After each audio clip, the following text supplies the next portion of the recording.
I've always lived a quiet life, tucked away in a small house out in rural America. The kind of place where the air smells like earth and pine, and you can hear the wind rustle through fields of overgrown grass.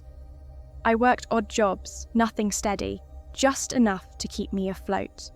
It was a life of solitude, and I didn't mind it one bit. Until the letter arrived.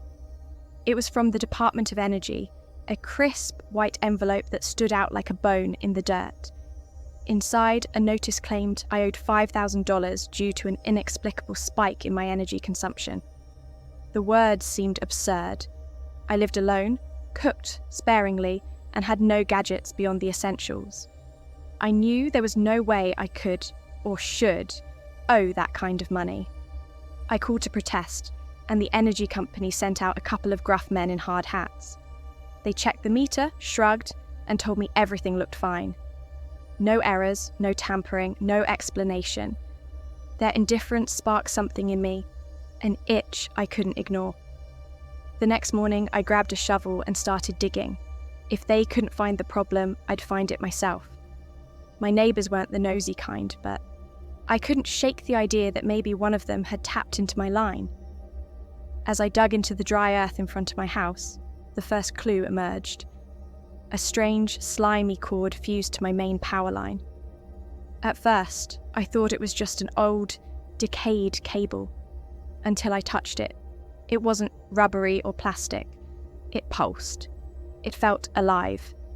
Anger simmered under my skin as I dug harder, following the slimy cord down into the dirt. The deeper I went, the more it expanded, thickening into a grotesque, pulsating cable. It wasn't long before I uncovered the source. An enormous, underground structure. It looked like something pulled straight from the pages of a sci-fi horror novel. Metallic walls, twisted and organic, jutted out of the earth like the bones of some ancient, buried beast. I stood there, breathless.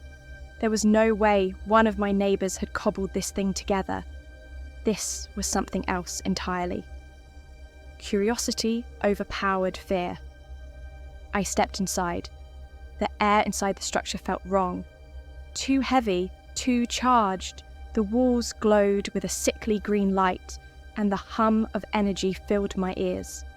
I followed the pulsing cable deeper into the labyrinth until I reached what I could only describe as the core. And that's when I saw it. A towering figure stood at the centre of the room, its skin a mottled grey blue, eyes dark and unreadable. It didn't speak with words. It didn't have to. Its thoughts crashed into mine like a tidal wave. You should have stayed away. Fear twisted my insides, but something else flared to life, a stubborn, reckless defiance. My hand tightened around the shovel. I wasn't about to let some alien creature intimidate me in my own backyard. I charged. Before I could close the distance, another figure appeared, materializing from thin air. This one was smaller, but no less intimidating, with sharp features and eyes that seemed to pierce straight through me.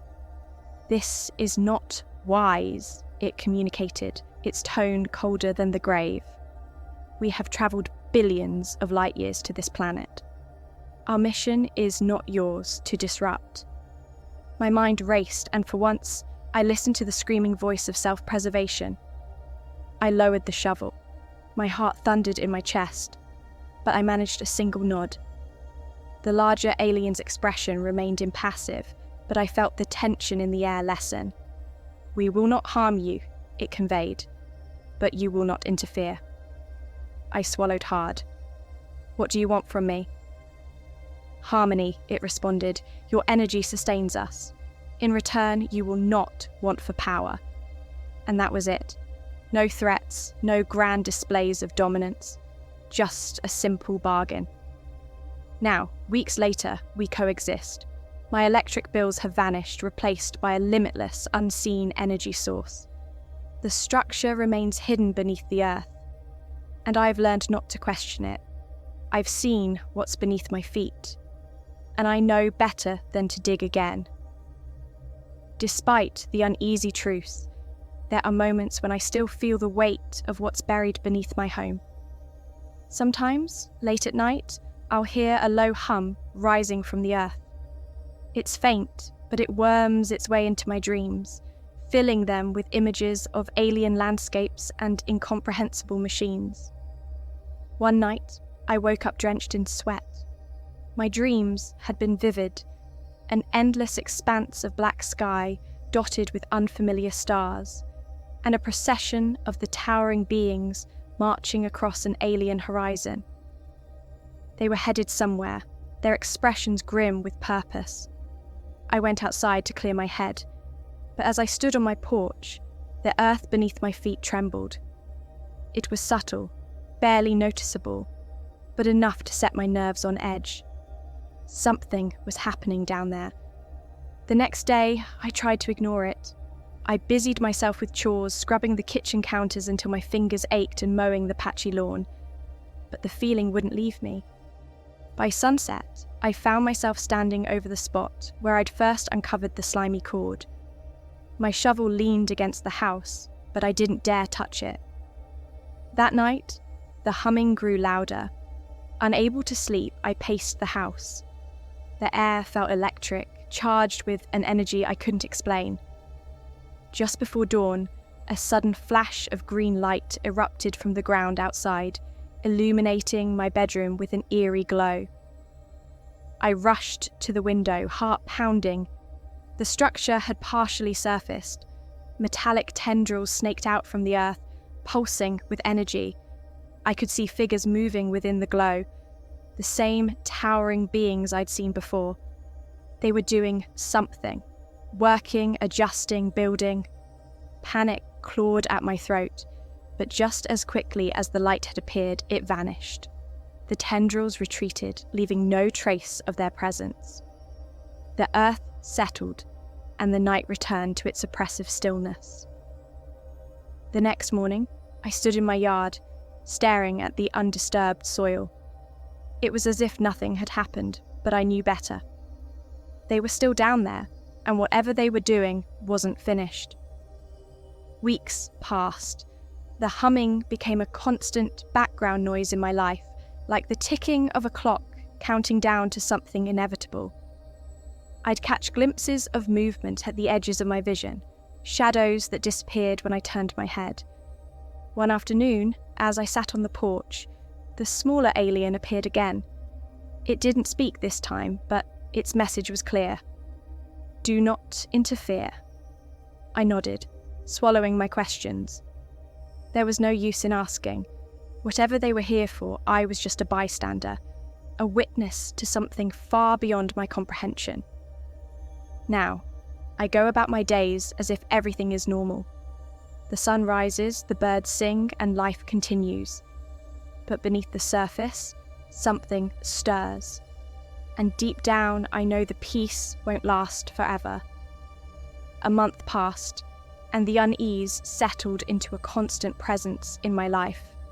The hum had become louder, a steady thrum beneath the earth that I couldn't escape.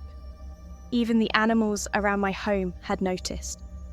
Birds no longer perched on the branches of the old oak tree in my yard, and stray dogs that used to wander the dirt roads avoided my house entirely. One night, the dreams returned, more vivid than ever. I found myself standing in a vast metallic chamber, walls pulsating with an otherworldly light. In the dream, the towering alien figures stood around a massive structure, something far more advanced than anything I'd ever seen. It looked like a machine, but it was alive, its surface shifting, breathing. I woke with a start, the sound of the hum louder than ever. But this time, there was something else. A distant, rhythmic pounding, as if something deep underground was trying to break free. The pounding didn't stop. All through the night, it continued, growing louder with each passing hour. By morning, the ground around my house had begun to crack. Thin fissures spiderwebbing across the dry earth. I stood on the porch, heart pounding, as a low vibration rippled through the ground. I knew then that whatever they were building, it was nearly complete. That afternoon, the smaller alien appeared once more. Its form flickered, unstable, as if it was struggling to maintain its presence in my world. "Leave," it communicated, the urgency in its tone unmistakable. "You must go, now." "What's happening?" I demanded, fear and frustration boiling over. "What are you doing down there?" The alien didn't answer. Instead, it turned its gaze to the horizon. In the distance, storm clouds had begun to gather, swirling unnaturally fast. We cannot contain it much longer. And with that, it vanished.